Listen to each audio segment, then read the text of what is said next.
안녕하세요. 오늘도 사연 살롱을 찾아주셔서 감사합니다. 여러분은 배우자에 대해 얼마나 알고 계신가요? 저는 결혼한 지 30년이 되도록 이 인간이 어떤 인간인지 모르고 살았어요. 아니, 안다고 생각했어요. 그러니 그 모진 세월을 견디고 살았겠죠. 한 지붕 아래서 한 이불을 덮고 살았지만 이 인간이 얼마나 자신을 꽁꽁 숨기고 살았는지 저는 물론 딸아이도 이 인간의 이중적인 모습을 눈치채지 못한 채 살았네요. 결혼 30주년 기념일에 고작 10,000원짜리 팬티 3장 던져주는 남편이지만 그래도 우리 가족을 위해 헌신하고 사는 사람이라서 서운한 마음보다는 감사한 마음이 더 컸어요. 그런데 그런 제 가슴에 비수를 꼽을 줄 누가 알았겠어요. 사연을 적으려니 또다시 감정이 복받쳐 오르지만 최대한 감정을 추스르고 적어볼게요. 딸들은 배우자를 고를 때 자기 아빠와 비슷한 남자를 고르게 된다고 하잖아요. 저도 어느 정도는 그랬던 것 같아요. 제 친정아빠는 30년간 은행원으로 사셨어요. 지금이야 은행원이라고 하면 직업 좋다는 말들을 하지만 저희 아빠가 그 일을 시작할 때만 해도 박봉에 시달리는 그저 그런 직업에 불과했어요. 엄마는 늘 깨알같이 가계부를 적어가며 얼마 안 되는 남편 월급을 쪼개 살림을 살았고 은행에서 실적을 올려야 할 때면 사돈의 8촌까지 전화를 돌려가며 남편을 위해 자존심을 팔아야 했어요. 그렇게라도 해서 남편 실적을 채울 수만 있다면 남한테 싫은 소리 듣는 것쯤이야 아무것도 아니라고 생각하셨죠. 영자야, 요즘 어떻게 지내니? 예, 너 또 부탁하려고 전화한 거지? 그런 거라면 길게 얘기 안 해도 돼. 나 아무것도 안 해줄 거니까. 너도 참 뻔뻔하다. 몇 년 전에 적금도 들어줬잖아. 한번 해줬으면 됐지. 어쩜 매번 전화해서 사람을 이렇게 귀찮게 하니? 네 남편만 실적 내야 한다니? 동창들이 다들 그러더라. 너한테 전화 오면 덜컥 겁부터 난다고. 이번엔 또 뭘 부탁하려고 그러나. 그 생각부터 든다고 말이야. 오죽하면 친구들이 이러겠니? 왜 이렇게 주변 사람을 힘들게 하냐고. 암튼 우리도 요즘 힘들어서 네 부탁 들어줄 여력 없어. 그리고 말인데 앞으로 너한테 이런 전화 안 받았으면 좋겠다. 우리 당분간 연락하지 말자. 서운해도 할 수 없어. 나도 오죽하면 이러겠니. 그럼 끊는다. 20년 지기 친구도 적금 하나에 떠나보내고 그날 밤 엄마는 주방에서 설거지를 하며 개수대에 눈물을 흘려보냈어요. 부탁을 거절하는 친구한테 서운해서가 아니에요. 이렇게 살 수밖에 없는 자신이 한심해서 그랬던 거죠. 언젠가 엄마가 그러시더라고요. 네 아빠가 은행원으로 30년 사는 동안 떨어져 나간 내 친구가 몇 명인지 아니? 아니지. 몇 명이 남았는지 세는 게 빠르겠다. 중학교, 고등학교 그 많던 친구들 다 떨어져 나가고 아직까지 연락하는 건 정숙이 하나뿐이야. 너도 알지? 미국에서 살다가 몇 년 전에 한국 들어온 엄마 친구 정숙이. 걔도 한국 떠나 살아서 아직 연락하고 지내는 거지? 안 그랬으면 진작 연락 끊겼을 거야. 난 지금도 은행에 일 보러 갈 때마다 창구에 앉아있는 은행원을 보면 그렇게 안쓰러울 수가 없어. 그러니까 넌 절대 은행원이랑 결혼하면 안 된다. 그랬단 봐. 내가 아주 도시락 싸들고 다니면서 말릴 테니까. 아빠는 30년을 은행원으로 살았지만 그 마지막은 정말 너무도 초라했어요. 한 분야에서 30년을 근속했으면 상장은 아니어도 수고했다는 말 한마디쯤은 해줄 수 있는 거잖아요. 하지만 은행은 그런 말은커녕 저희 아빠한테 씻을 수 없는 모욕감을 주고 비참하게 내쫓았어요. 정리해고 대상에 올랐지만 제가 결혼을 앞두고 있던 터라 아빠는 어떻게든 책상을 지키려고 하셨고 은행은 그런 아빠를 무슨 수를 써서라도 내쫓으려 했거든요.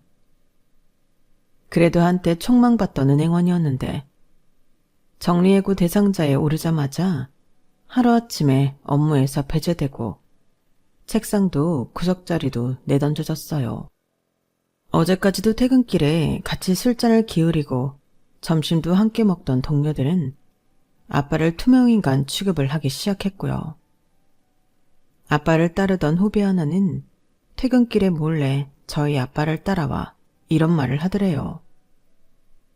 선배님, 그만하세요. 너무 추하잖아요. 어차피 명단에 오른 이상 아무리 버티셔도 나가게 돼 있어요. 더 더러운 꼴 보기 전에 선배님 발로 나가세요. 존경했던 선배님이 더 망가지는 모습 정말 보기 힘들어요. 그날 밤 아빠는 살면서 처음으로 술에 취해 인사불성이 돼서 집에 들어오셨어요. 그리고는 엄마를 끌어안고 아이처럼 펑펑 우셨죠. 경야, 미안하다. 내가 이 정도밖에 안 되는 놈이라서 정말 미안해. 어떻게든 버티려고 했는데 상철이 녀석까지 나보고 나가라고 하니까 도저히 버틸 힘이 안 생긴다. 우리 아름이 결혼식 때까지만 자리 지켜보려고 했는데 더는 못하겠어. 미안하다. 미안해. 아내의 품에 안겨 엉엉 울던 아빠는 울다 지쳐 그대로 잠이 드셨어요. 다음날 아침 술을 얼마나 드셨는지 아빠는 지난밤 일을 하나도 기억하지 못하셨어요. 그래서 그날의 일은 꽁꽁 봉이 난 채 엄마와 제 가슴속에 깊게 묻어버렸죠. 평소처럼 아침을 준비하던 엄마는 이전과 달리 밝은 모습으로 아빠한테 그러셨어요. 여보, 오늘 은행 가서 사표 내고 와. 그냥 곱게 주지 말고 지점장 면상에 보란듯이 내던지고 오라고. 지가 누구 덕에 지점장까지 올라갔는데 지가 싼 똥 당신이 치워준 게 한두 번이야? 그래놓곤 승진 기회마다 엉뚱한 놈들만 밀어주고 내가 앞으론 땡땡은행 방향으론 오줌도 안 쌀 거야. 당신 퇴직금 들어오자마자 주거래 은행도 싹 다 바꿔버릴 거야. 사돈의 8촌까지 다 전화 돌려서 땡땡은행 적금들 깨고 주거래 은행도 바꾸라고 그럴 거라고. 더러운 것들. 내가 절대 용서 안 해. 당신 갑자기 왜 그래? 내가 어제 술 취해서 무슨 실수라도 했어? 실수는 무슨. 당신이 술 마셨다고 실수하는 사람이야? 그냥 이제 다 이골이 나서 그래. 은행원 아내로 살면서 속이 하도 문드러져서 이젠 그만하고 싶어 그런다고. 그러니까 이참에 당신 은행 그만두고 아름이 결혼 전에 우리 식구 가족여행이라도 다녀오자. 당신 은행 다니는 동안 남들 피서갈 때 한 번도 여행 가본 적 없잖아. 월초, 월말, 연초, 열말. 이제 그런 걱정 없이 우리도 남들 쉴 때 쉬고 놀 때 놀면서 사람답게 살아보자고. 30년 죽어라 이랬으면 당신 그럴 자격 충분해. 다른 사람이 인정 안 해도 내가 인정해. 당신 정말 열심히 살았어. 내 남편이지만 정말 장하고 존경해.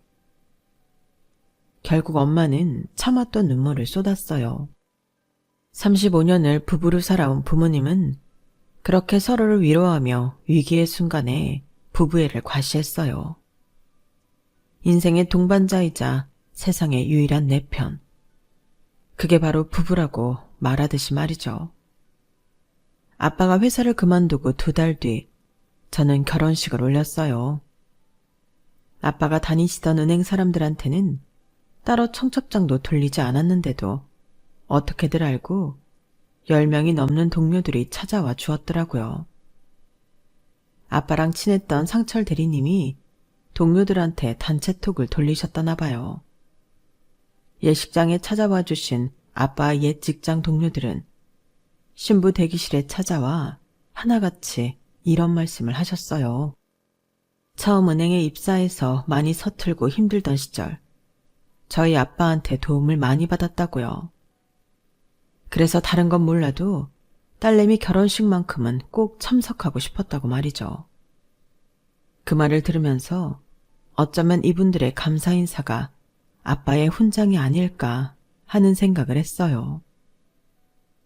결혼식이 끝나고 아빠한테 이 얘기를 전해드렸더니 그래도 30년간의 은행원 생활이 헛되진 않은 것 같다시며 모처럼 환하게 웃으셨어요.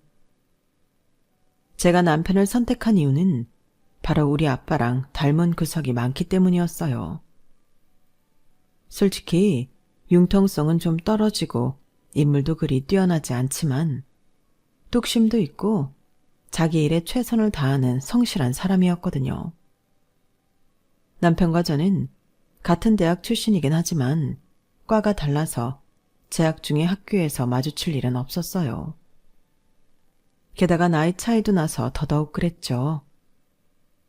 남편은 홀어머니 밑에서 자란 장남이라 책임감이 남달랐어요.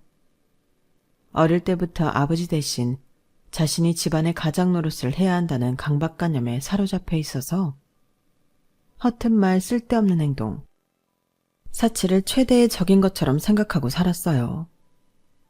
밑으로 여동생이 둘 있는데 둘 다 오빠 말이라면 껌뻑할 정도로 집안에서는 무서운 오빠이기도 했죠. 그런 남자가 저랑 소개팅을 하면서 얼마나 떨었는 줄 아세요? 음료 주문을 할 때 이름도 잘못 부를 정도로 무척이나 긴장을 하더라고요. 그때는 남편의 그런 모습이 보기 좋았어요. 사람이 순수해 보이고 미련하다 싶을 정도로 정직해 보였거든요. 별 의미 없는 제 질문 하나하나에 성의껏 대답을 하는 모습을 보니 꼭 평소 아빠를 보는 것 같더라고요. 소개팅 자리에서 이런 말을 해도 되는지 모르겠지만 그래도 솔직하게 말할게요. 저희 집에는 저를 제외하고 여자만 셋이에요. 아버지가 저 10살 때 돌아가셔서 어머니 혼자 저랑 여동생 둘을 키우셨거든요. 주위에서 그러는데 여자들은 홀어머니에 여자 형제 많은 집은 쳐다도 안 본다고 하던데 아름 씨도 그런가요? 솔직히 평소 그런 생각을 해본 적도 없어서 선뜻 대답을 할 수 없었어요. 그런데 저의 그런 행동을 남편이 오해했던 모양이에요. 역시 그런가 보네요. 그럼 우리 차 마시고 바로 일어나요. 먼저 말하길 잘한 것 같네요. 그게 아니라 저는 지금까지 살면서 한 번도 그런 생각을 해본 적이 없어요. 바로 대답 못해서 오해를 하시는 것 같은데 전 상관없을 것 같은데요. 그 말에 남편은 이제야 한시름 놓겠다는 표정으로 숨을 몰아쉬며 환하게 웃더라고요. 그게 그렇게 한바구음을 지을 정도로 대단한 일인가 싶었지만 사람마다 중요하게 생각하는 부분이 있는 거니까 그러려니 했어요. 대학을 졸업하고 바로 7급 공무원 시험에 합격한 남편은 정부 세종청사에서 근무하고 있었어요. 본가가 서울이라서 혼자 세종시에 내려가 살고 있었죠. 이번 소개팅은 남편과 같은 부서에서 근무하는 동료가 주선한 건데 그분이 제 친구 오빠거든요. 제가 연애도 않고 집과 직장만 오가는 몸이 건조한 생활을 하자 친구가 특별히 자기 오빠한테 부탁을 한 거였죠. 그러니 직장도 사람 됨됨이도 어느 정도 검증이 된 사람이기도 했어요. 제 나이가 20대 후반이었고 남편이 30대 초반이라서 단순히 연애만을 목적으로 만들어진 자리는 아니었죠. 둘 다 당장 결혼을 해도 이상하지 않을 나이였으니까요. 그날 소개팅 이후 우리는 서울과 세종시를 오가며 만남을 가졌고 서로에게 어느 정도 확신이 있던 터라 바로 사귀게 되었어요. 저희 부모님도 남편 직업이 7급 공무원이라고 하자 괜찮은 사람 같으면 잘 만나보라고 하셨고요. 아무래도 공무원이라는 직업이 타 직업군에 비해 안정된 직업이라서 부모님께서는 마음이 놓으셨던 모양이에요. 사귀기 시작하고 얼마 안 됐을 무렵 남편은 굳이 저희 집에 인사를 오겠다고 하더라고요.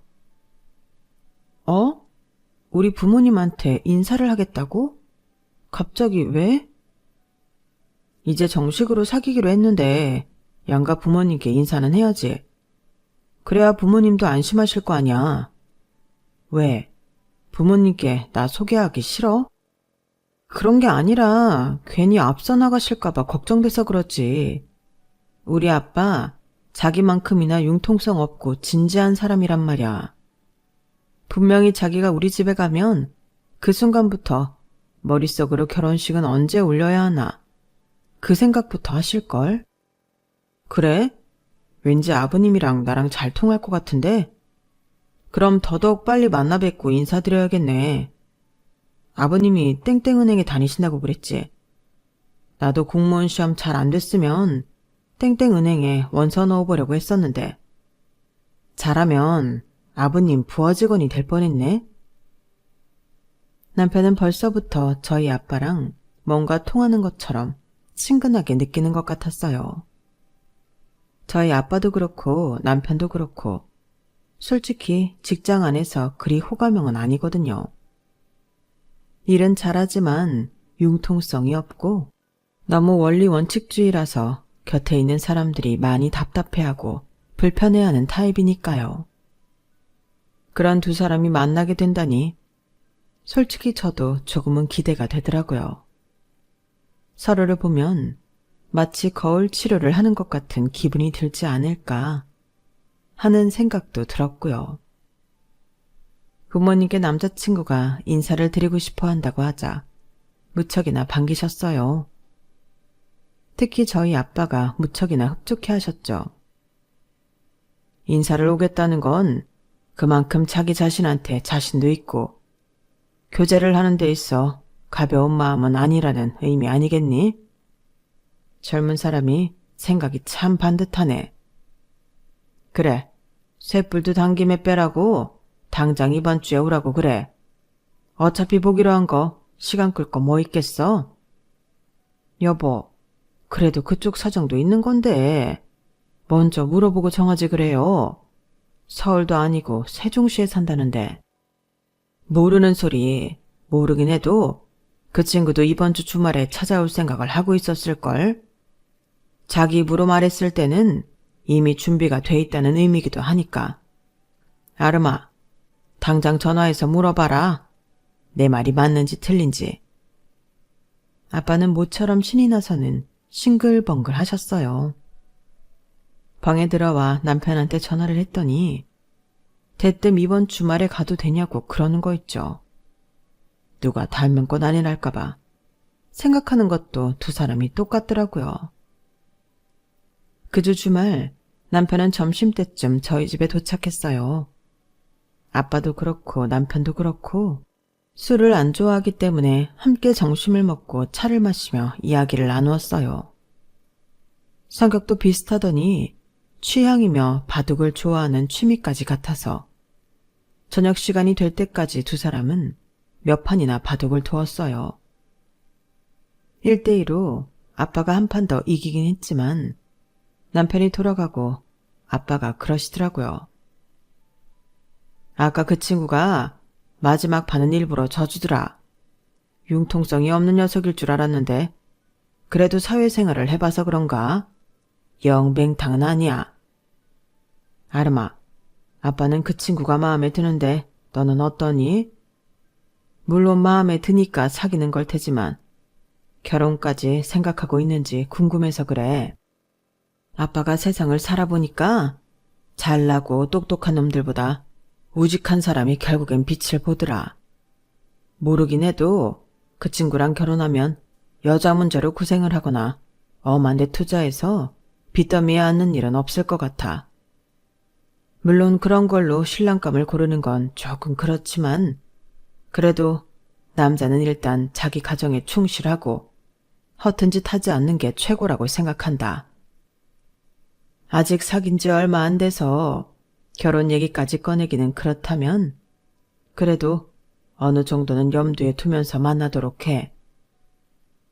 아빠는 이미 사윗감으로 받아들일 마음이 있는 것 같았어요. 하지만 아빠와 달리 엄마는 뭔가 마음에 안 들어하는 눈치였어요. 그때는 그런 엄마가 내심 야속했는데 지나고 보니 엄마가 사람을 더 잘 봤던 것 같네요. 찬민이라는 그 친구 말이야. 정말 네 맘에 들긴 하는 거니? 지금은 사귄 지 얼마 안 돼서 네가 제대로 판단을 못하는 걸 수도 있잖아. 네 아빠는 무척 마음에 들어하는 것 같은데. 나는 글쎄다. 엄마, 그게 무슨 소리야. 언제는 아빠 같은 남자 만나라고 그러더니 왜 이제 와서 딴소리야? 네 아빠랑 닮은 구석이 없다고는 할 수 없지만 내가 보기엔 네 아빠랑은 다른 것 같아. 뭐랄까, 이상하게 음원한 구석이 있다고 해야 하나? 콕 집어서 뭐라고 할 수는 없는데 아무튼 좀 찜찜해. 아직 결혼 얘기가 오가는 것도 아니고 단순히 사귀는 단계니까 천천히 알아가는 게 좋을 것 같단 얘기야. 사위사랑은 장모라는데 우리 집은 그 반대였어요. 처음 사귀기 시작했을 때도 그렇고 1년 반가량 연애를 하고 결혼을 하겠다고 했을 때에도 엄마는 왜인지 반기는 기색이 아니었어요. 뭐가 그렇게 싫으냐고 물으면 정확히 대답을 하지도 못하면서도 그냥 감이 안 좋다는 말만 되풀이하셨어요. 하지만 저랑 아빠가 결혼을 밀어붙이는 바람에 엄마 의견은 밀리고 말았어요. 앞에서 말했듯이 제 결혼을 앞두고 아빠가 정리해고 대상에 오르면서 아빠 걱정을 하느라 제 결혼에 소홀할 수밖에 없었던 것도 이유라면 이유일 거예요. 아빠는 제 결혼식 때 이미 퇴사를 한 상황이었지만 제 남편한테는 굳이 알리지 않았어요. 솔직히 말하자면 일부러 알리지 않은 거죠. 말한다고 달라질 것도 없을 뿐더러 괜히 사위한테 장인으로서 체면이 깎이는 일이기도 하니까요. 하지만 세상에 비밀은 없다고 언제까지고 아빠의 퇴사를 감출 수는 없었어요. 문제는 하필 가장 안 좋은 순간에 남편한테 걸려버렸다는 거였죠. 제 결혼식을 치를 때까지도 재취업을 하지 못한 아빠는 궁여지책으로 친구분이 하는 세차장에서 아르바이트를 하셨는데 업무차 서울에 교육을 받으러 왔던 제 남편과 마주치게 되었거든요. 장인어른, 아니 이 시간에 여기서 뭐 하시는 거예요? 오늘 휴무날도 아니잖아요. 생각지 못한 곳에서 사위와 마주친 아빠는 둘러댈 겨를도 없이 낭패감이 표정에 그대로 드러나 버렸어요. 천성 자체가 거짓말을 못하는 아빠였기에 결국 사위한테 퇴사 사실을 고백하고 말았죠. 그날 집에 돌아온 남편은 제게 그러더군요. 당신, 장인어른 퇴사하신 거 나한테 왜 말 안 했어? 난 그런 줄도 모르고 장인어른 계신 지점으로 대출 신청하러 갈 뻔했잖아. 도대체 언제 퇴사하신 거야? 설마 쫓겨난 건 아니지? 내가 장인어른한테 직접 물어볼까 하다가 아무래도 대답하기 곤란하실까봐 당신한테 묻는 거야. 명태야? 아니면 정리해고? 아빠가 정리해고 당한 게 아빠 잘못은 아니었는데도 남편의 그 물음에 마치 죄짓다 들킨 사람처럼 심장이 쿵쾅거리고 입술이 말랐어요. 어차피 알게 된 거 더는 묻지 말아줬으면 했지만 남편은 제가 진실을 말할 때까지 물러설 기미를 보이지 않았어요. 결국 제 입으로 아빠의 정리해고 사실을 이실직고 하게 되었죠. 그러자 남편은 충격을 받았는지 아무 말도 않더라고요. 그리고 며칠 뒤 남편은 저도 모르게 서울로 올라가 저희 아빠를 만나고 왔어요. 그 사실은 한 달쯤 뒤 엄마를 통해 전해 들어서 알 수 있었죠. 아름아, 내가 김서방을 오해했었나 보다. 너도 알지? 아빠가 지난달부터 새로 일 시작한 거. 글쎄, 그게 김서방이 소개해준 곳이라는구나. 네 아빠가 이번에 첫 월급 받으면서 김서방한테 선물이라도 해야겠다면서 그 얘기를 하지 뭐니. 진작 말했으면 나라도 인사치레 했을 텐데 말이다. 그래서 말인데 언제 김서방이랑 집에 좀 들러. 그동안 못한 장모 노릇 이번에 확실히 해줄 테니까. 엄마한테 그 얘기를 전해 듣기 전까진 그런 사실을 까맣게 모르고 있던 저는 엄마만큼이나 놀랐어요. 사실 남편이 저희 아빠 퇴사 사유를 물을 때만 해도 기분이 좋지 않았거든요. 마치 취조당하는 기분이 들었으니까요. 그런데 그렇게 집요하게 물어댄 이유가 아빠 재취업에 도움을 주려고 그랬던 거라는 걸 알게 되자 되려 미안해졌어요. 그래서 그날 퇴근길에 평소엔 비싸서 잘 못 사먹는 2플러스 한우를 사들고 집으로 갔어요. 오랜만에 남편 몸보신이라도 시켜줄 요량으로요. 그런데 아름아, 너 왜 이러니? 우리가 지금 한우로 기분 낼 형편이야? 아파트 대출금 갚으랴, 청약 부으랴, 매달 들어갈 돈이 한두 푼이 아닌데 왜 이렇게 정신을 못 차려? 장인어른 취직시켜드린 일로 이러는 거라면 나 이런 거 안 받아도 돼. 뭐 바라고 한 일 아니니까. 알았어. 다시는 안 그럴게. 그래도 기왕 사온 거니까 오늘은 맛있게 먹자. 이거 생활비에서 산 거 아니고 내가 번 부수입으로 산 거란 말이야. 그러니까 화는 그만 내세요. 그간 남편한테는 말은 안 했지만 아빠가 실직을 하신 이후 저는 퇴근 후에 투잡을 뛰었어요. 사실 거창하게 투잡이라고 할 것도 없는 간단한 문서 작업 일이었지만 그래도 직업 외에 수입을 창출하는 일이니까 투잡은 투잡인 셈이었어요. 그날 이후 저는 제 남편을 달리 보게 되었어요. 이전에도 제게 있어 남편은 생활력 강하고 믿음직스럽고 성실한 남편이었지만 그 이후에는 속도 깊고 누구보다 고마운 사람이라는 인식까지 가지게 되었거든요. 그래서 저를 곱게 봐주지 않는 얄미운 시어머니와 시누이들한테도 어떻게든 다가가려고 노력하게 되었어요. 남편이 내 부모한테 헌신적으로 하는 만큼 저도 그래야겠다는 생각이 들었거든요. 하지만 이런 결심을 매번 수포로 돌아가게 할 만큼 저희 시댁 식구들은 저희 부부한테 골칫거리였어요. 어머님은 벌이는 얼마 안 되시면서 남들 하는 건 다 하고 살고 싶어 하는 분이셨고 두 시누이는 일 안 하고 돈 많은 남자 몰아서 인생 역전하는 게 지상 최대의 과제인 것처럼 생각하는 사람들이었거든요.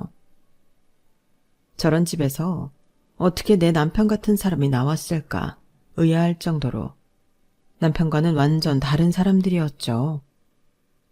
이날 이때까지 저희가 물어드린 어머님 카드값이 얼마인지 모를 정도로 어머님은 뒷일은 생각도 않고 일단 저지르곤 하셨어요. 한 번은 이런 일도 있었어요.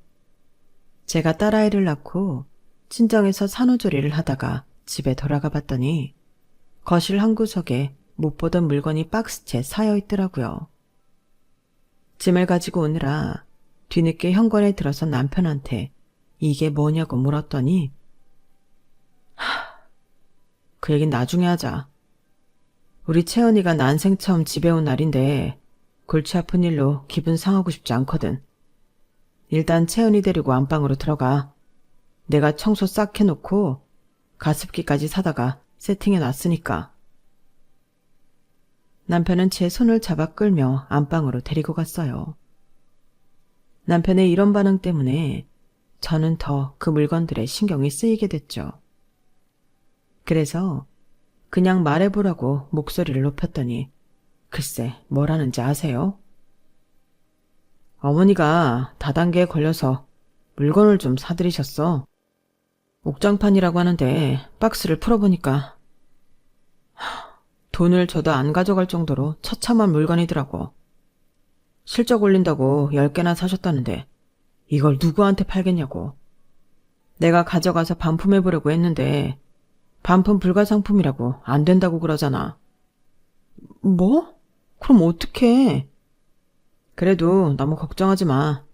내가 소비자보호센터랑 관련 부처에 도움을 청해놨으니 곧 해결될 거야. 남편이 공무원이라는 사실 때문이었을까요? 사실 그렇게 큰 걱정은 하지 않았어요. 이후 남편한테 일의 진행을 물었더니 잘 됐다고 했고 저도 그렇게 알고 있었죠. 그런데 신우이가 전화해 대뜸 그러지 뭐예요. 언니, 이번에 언니 달리 봤어요. 난 언니 성격에 이혼한다고 난리칠 줄 알았는데 어떻게 그걸 참아요? 사실 말이 났으니 말이지 이날 이때까지 오빠가 엄마 때문에 돈 날린 게 한두 번이 아니거든요. 오빠야 자식이니까 그러려니 하지만 언니는 따지고 보면 남인데 그걸 참아주다니 정말 대단해요. 이번에도 좀 심하긴 했죠? 800이 누구 집 개 이름도 아니고. 아가씨, 그게 무슨 소리예요? 내가 참은 건 뭐고 800은 또 뭐예요? 그러자 수화기 너머로 들리던 신우의 목소리가 일순 잠잠해졌어요. 혹시 그거 옥장판이라고 얘기하는 거예요? 그거라면 그이가 잘 처리됐다고 했는데 아닌가요? 그러자 신우이는 짜증을 확 내더니 그러는 거예요. 아이씨, 뭐야. 잘 됐다더니 말 안 한 거였어? 언니, 이 얘기 나한테 들은 건 비밀로 해야 돼요. 알았죠? 실은 그 돈 오빠가 대신 물어줬어요. 엄마가 잘못한 건 사실이지만 그렇다고 자식이 돼서는 부모를 신용불량자 만들 수는 없잖아요. 그러니까 잘 됐다는 남편의 말은 시어머니 일을 우리 돈으로 잘 처리했다는 얘기였던 거예요. 그날 밤 퇴근하고 돌아온 남편한테 그 일을 따졌더니 대뜸 그러더라고요. 당신 출산하고 얼마 안 돼서 힘들 텐데 이런 일로 힘들게 하고 싶지는 않았어. 나도 잘 처리될 줄 알았는데 이게 그렇게 간단한 일이 아니더라고. 업주는 이미 사업 철수하고 해외로 뜬 뒤라서 보상받기 힘든다는 얘기를 들었거든. 그래도 경찰에 신고를 해뒀으니까 업주가 차후에라도 입국하면 바로 잡을 수 있을 거야. 여보, 우리 돈 800이 어떻게 안 돼. 그러니까 나 믿고 조금만 기다려줘. 알았어. 암튼 업주가 한국에 입국하면 그때는 돈 받을 수 있긴 한 거지?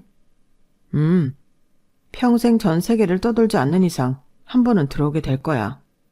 그러니까 그 돈은 적금 들어놨다 생각하고 기다리자. 속에서는 천불이 났지만 일단은 남편 말에 따르기로 했어요. 저라고 생돈 800이 날아갔는데 왜 안 아까웠겠어요. 그 돈은 남편 혼자 번 돈도 아니고 임신 8개월까지 직장생활 해가며 저도 함께 모은 돈인걸요. 며칠 뒤 친정엄마가 반찬을 싸들고 집에 오셨길래 그 얘기를 했더니 엄마가 그러시는 거예요. 그래도 김서방한테 너무 뭐라고 하지는 말아라. 너도 너지만 본인 속은 오죽하겠니? 네 시어머니는 밉지만 그래도 김서방 생각하면 참아야지 어쩌겠어. 네 아빠 은행에서 나오고 지금 회사에 들어갈 수 있었던 건 누가 뭐래도 김서방 덕분 아니니? 그 덕에 너도 우리 걱정 안 하고 살 수 있는 거고. 일단 김서방 말대로 돈 묻어뒀다 생각하고 잊어. 그게 편해. 내 편을 들어줄 줄 알았던 엄마는 의외로 제 남편 마음부터 헤아리려 하셨어요. 아빠가 사위 덕에 재취업을 하신 뒤로는 늘 이런 식이었죠. 그래도 엄마 말이 틀린 것 같지 않아서 저도 그 일은 마음에서 접으려고 했어요. 30년을 남편과 살아오면서 크고 작은 일들이 얼마나 많았겠어요. 특히 저희 시어머니는 돌아가시는 그날까지도 우리 부부 속을 엄청 썩이셨어요. 잊을만 하면 돈 사고를 치셨거든요. 지인들과 함께 개를 들면 갯돈을 뜯기고 새로운 일을 시작하면 어김없이 다단계나 사기에 연루된 일이고, 남자를 만나면 하나같이 꽃뱀에 가까운 놈들이니, 따지고 보면 어머님 인생도 어떤 면에선 참 기고했어요. 어머님만 사고를 치면 그래도 낫겠는데 두 시누이는 또 얼마나 우리 속을 썩였게요. 큰 시누는 보는 눈이 없는 건지 매번 이상한 놈들만 만나서 야밤에 연락받고 경찰서로 달려간 게 한두 번이 아니었어요. 그러다 30을 앞두고 결혼을 했는데 반년도 못 살아 사니 못 사니 난리를 치다가 결국 1년도 안 돼서 이혼을 하게 되었죠.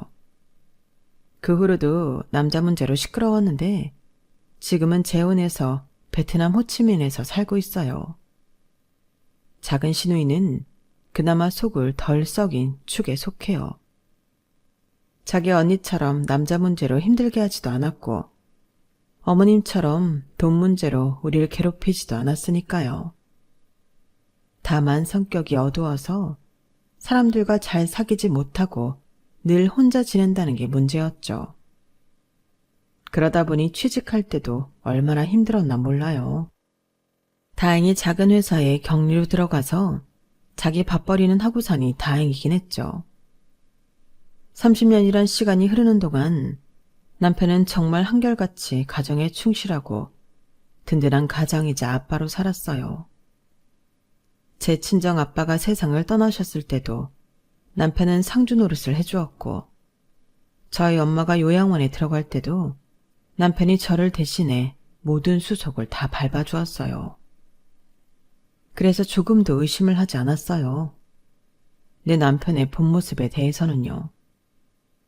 남편과 살면서 특별히 기념일을 챙기고 산 적은 없었어요. 그럴 형편도 아니었고 무엇보다 언제 어떤 일이 터질지 모르기 때문에 가급적 덜 필요한 지출은 막아야 했거든요. 그러다 보니 결혼 30주년이 되었어도 큰 기대는 하지 않았어요. 남편 선물로 구두를 준비하긴 했지만 어디까지나 겸사겸사였어요. 구두가 낡아서 사야 했고 마침 결혼 30주년 기념일이 가까워서 날을 맞춰 전해주는 것뿐이었죠. 그러니 남편한테 선물 받을 생각은 애초에 하지도 않았어요. 그런데 그날 퇴근하고 돌아온 남편이 제게 검은 봉지를 건네는 거예요. 그래도 명색이 결혼 30주년인데 그냥 넘어갈 수가 있어야지. 사이즈가 맞나 모르겠네. 남편이 건넨 검은 봉지에는 작은 박스가 들어있었고 그 안에는 팬티 3장이 들어있었어요. 평생 남편한테 선물을 받아본 적이 없어서 그런가 팬티 3장이 뭉클하더라고요. 20대에 만나서 50대 후반이 되기까지 기념일 한번 챙길 여력 없이 부모, 형제 인생까지 책임지면서 우리 부부는 정말 열심히 살았거든요. 하지만 뭉클함도 잠시 사이즈를 보고는 현실적인 생각이 들더라고요. 사이즈가 저한테 작았거든요. 그래서 다음날 사이즈 교환을 하러 갔는데 가게 앞에 놓인 매대에 떡하니 써있는 거예요. 3장에 10,000원. 사실 가격 따윈 상관없었지만 그래도 제 눈으로 남편이 준 선물이 떨이 상품이라는 걸 확인하고 나니 기분이 좋지만은 않았어요. 그래도 어쩌겠어요. 딸아이 결혼도 있고 앞으로 돈 들어갈 일이 한둘이 아닌데 이 정도도 감지덕지했죠. 그런데 얼마 뒤 남편이 그러는 거예요. 자식 결혼에 왜 부모가 돈을 내줘야 돼? 이제 부모로부터 독립할 나이도 됐으니 혼수는 채은이 돈으로 하라고 해. 난 딸 자식이라도 결혼하는데 돈 대줄 생각도 없고 해줄 돈도 없어. 우리 사정 뻔히 알면서 당신 왜 그래? 아무리 짠돌이 남편이라고 해도 자식 결혼에 돈 한 푼 못 주겠다고 버틸지는 몰랐어요. 그 일로 한동안 남편이랑 실랑이를 했지만 결과는 변하지 않았어요. 그런데 그 일이 있고 얼마 뒤 사단이 난 거예요. 저희 집엔 남편이 사용하는 작은 방이 하나 있는데 평소 잠궈져 있던 서랍이 그날은 열려있더라고요. 안 그래도 이 안에 뭐가 있길래 이렇게 꽁꽁 싸매놓은 건가 궁금하던 차에 서랍 속을 뒤져보았죠. 그랬더니 같은 이름으로 온 회사 우편물이 쌓여있더라고요. 개인 창고를 대여해주는 회사였어요. 우편물에는 창고 임대 만료 및 연장에 대한 내용이 적혀있더라고요. 남편은 10년 가까이 이 회사 소유의 개인 창고를 임대에 쓰고 있었어요. 다행히 카드키도 함께 있길래 주소지에 적힌 창고로 가보았죠. 창고라고 해서 물류창고처럼 큰 창고인 줄 알았는데 가보니 한두 평 남짓한 작은 방 같은 거더라고요. 카드키를 찍고 문을 열었는데 세상에 모 아이돌 굿즈가 방 안 가득 전시돼 있지 뭐예요. 야광봉은 물론이고 컵, 텀블러, 수건, 캐릭터가 그려진 각종 물건들이 빼곡했어요. 어찌나 정리를 깔끔하게 해두었는지 전시장에 온 착각을 할 정도였죠. 100원짜리 동전도 허투루 쓰는 일이 없는 남편인지라 이걸 돈 주고 샀다는 게 믿어지지 않았어요. 순간 이걸 사는데 얼마가 들었는지 궁금했어요. 그래서 방 안 사진을 찍어서 인터넷에 올려봤더니 대다수의 사람들이 말하길 저 정도 모을 정도면 1억은 좋게 넘을 거라고 하더군요. 고작 이런 자질구레한 게 1억? 그 말을 들으니 속이 부글부글 거리더라고요.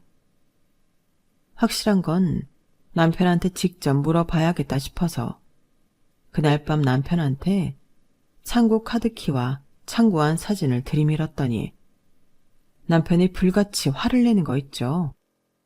야, 네가 거길 왜 들어가? 가서 물건에 손댄 거야? 뭐 만졌어? 내가 얼마나 아끼는 건데 그걸 건드려? 지금까지 남편의 그런 모습은 본 적 없었기에 저는 입을 떡 벌린 채 남편을 바라보기만 했어요. 그러다 정신이 들어 쏘아붙였죠. 지금 그게 중요해? 딸 결혼했을 돈은 없다면서 이런 애들 장난했을 돈은 있었나 보지? 사람들이 그러더라. 이 정도 모으려면 1억은 좋게 들었을 거라고. 설마 당신이 그런 돈을 여기에 쓴 건 아니지? 그러자 남편은 잠시 머뭇대더니 말했어요. 참, 뭣도 모르는 것들. 1억? 그 돈으로 이걸 어떻게 모아? 한정판 굿즈는 경매까지 받아서 산 거라 가격이 얼만데. 하여간에 시세를 몰라요. 그리고 당신, 애들 장난이라고 했어? 이것도 따지고 보면 나름의 투자야. 팬들 사이에선 이런 굿즈 하나하나가 얼마나 귀한 건지 알아? 내가 모은 것 중 몇몇은 지금이라도 당근에 내놓으면 곱절을 주고 사겠다는 사람도 널렸다고. 아니, 비단 가격이 문제가 아니야. 암흑 같은 내 인생을 밝혀준 애들이라니까. 그러니까 이건 단순히 굿즈가 아니라 내 인생의 은인이나 마찬가지야. 잘 알지도 못하면서 천박하게 돈으로 따질 생각만 하다니. 이래서 당신은 안 되는 거야. 완전 반 미친 사람처럼 떠들어대는데 이 사람이 아는, 내가 아는 그 짠돌이 남편이 맞나 싶었어요. 결국 그날 남편을 통해 그간의 지출 내역을 들을 수 있었고 그 금액은 제가 생각했던 것 이상이었어요. 굿즈를 비롯해 아이돌한테 선물한 조금 금액까지 합하면 총 금액이 1억이 훌쩍 넘었거든요. 그런데 웃긴 건 그 다음이었어요. 말이 났으니 말인데 채연이 결혼식 말이야. 어쩌면 나는 참석 못할지도 모르겠어. 그때 방콕에서 콘서트가 열릴지 모른다는 얘기가 있어서 말이야. 컴백 무대라서 이번만큼은 꼭 가야 돼. 지금 해체 얘기도 있어서 마지막 콘서트가 될지 모른다고. 뭐? 이 인간이 미쳤나? 지금 딸 자식 결혼식에 빠지고 아이돌 콘서트 가겠다는 거야? 당신 제정신이야? 당신, 내가 아는 김찬민 맞아? 100원짜리 동전 하나에 벌벌 떨던 그 사람 맞냐고. 여보, 제발 정신 좀 차려. 나 멀쩡해. 그리고 지금까지 당신이 나를 어떻게 봐왔는지 모르겠지만 난 처음부터 지금의 내 모습이었어. 효자 아들, 아들 같은 사위. 가정밖에 모르는 남편이자 아빠. 그건 다 당신이 만들어낸 허상이라고. 날 마음에 안 들어하던 장모님이 장인 취업 도와주니까 나를 아들아들 하셨잖아? 솔직히 난 그것도 마음에 안 들었어. 내가 왜 자기 아들이야? 난 그저 장인이 실업자가 되면 우리 함께 기댈까봐 그게 두려워서 자리를 알아봐준 것뿐이라고. 애초에 내 부모한테도 일말에 정이 없는 내가 장인 장모 생각을 하겠어? 어림도 없지. 인생은 독고다이야. 나 외엔 아무도 믿을 필요 없고 유의할 필요도 없는 거라고. 그러니까 당신도 똑똑히 알아둬. 앞으로도 나한테 기댈 생각 말고 스스로 살아갈 생각하라고. 난 퇴직하면 그날로 내 인생 찾아 떠날 거니까. 당신은 당신 인생 살아. 지금까지 나 할 만큼 하고 살았잖아. 더는 내 부모 형제며 당신이랑 딸 자식 때문에 시달리며 살고 싶지 않아. 퇴직하면 매달 나오는 연금으로 내가 좋아하는 아이돌 덕질도 실컷 하고 먹고 싶을 때 먹고 자고 싶을 때 자면서 내 마음대로 살 거라고. 그러면서 남편은 퇴직 후 자신이 받을 연금에 내 몫은 없는 거라며 저는 저보고 알아서 살아가라고 했어요. 결혼 30년 만에 알게 된 남편의 진심 앞에서 저는 망연자실할 수밖에 없었어요.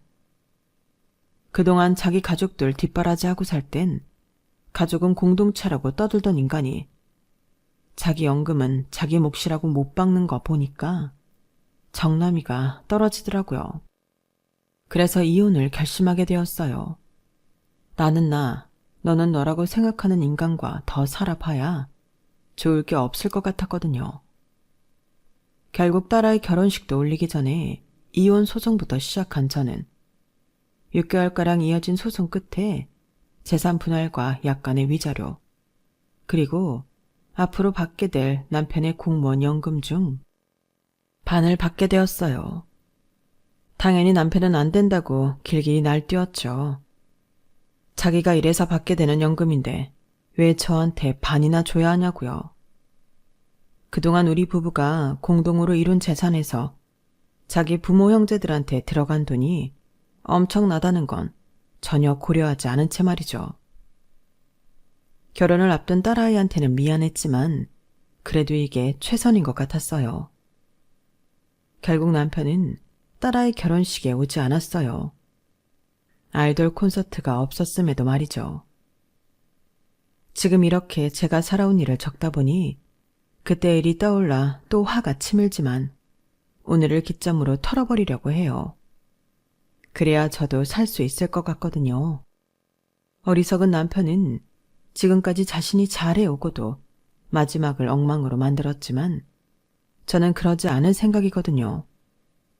저는 내 인생도 챙기면서 딸아이의 엄마로, 내 사위의 장모로, 3개월 뒤면 태어날 손주의 외할머니로 끝까지 성실하게 살아날 생각입니다.